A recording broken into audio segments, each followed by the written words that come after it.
merry, wet, and miserable Tuesday morning, YouTube. To go along with the miserable weather, the Leafs had a miserable night last night.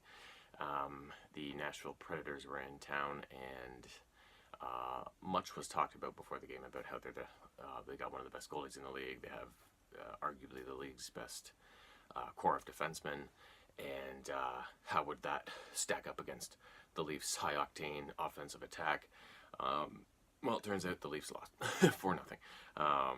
And they say defense wins championships, right? So, to be honest, the Leafs ruled the first period and a half, 2 periods. Right from the outset, they were the hungrier team. They were the team generating the more quality chances.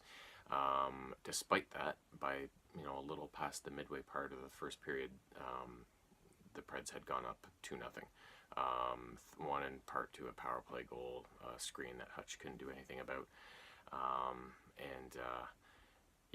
They just couldn't get on the board. And now, if you look at the stat sheet, you'll see that Nashville grossly outshot the Leafs, but the Buds had, as they said, they went up against one of the best D-cores in the league, so they had a ton of shots that were blocked, and then they just plain missed a ton of stuff. They were missing passes for tip-ins in front. They were shooting pucks wide of the net. Like, it was just, they were on, but they were also a little bit off when it came to the finishing, right? So they just couldn't. They had a number of some of the few shots that they did have. I think they only had 18 in the game, but a number of those were really high quality chances that Rene just stopped them on, right? So the 4-0 loss it's a little unrepresentative of how the game truly went.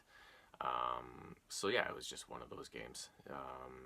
Nashville's, although they're one of the best teams in the league and they were in the Cup a couple of years ago, the Leafs have always played them fairly well, and I'm sure if they played them again tomorrow night, it would be a much different story, and I think the Leafs can easily beat them. It's just one of those games, and they were riding high after the 5-0 shutout of the Canucks, but then they got a real test, and they didn't. They tried to rise to the challenge, but the hockey gods just weren't on their sides last night. So we'll see what the next game brings, and until then, fingers crossed. Have a good day.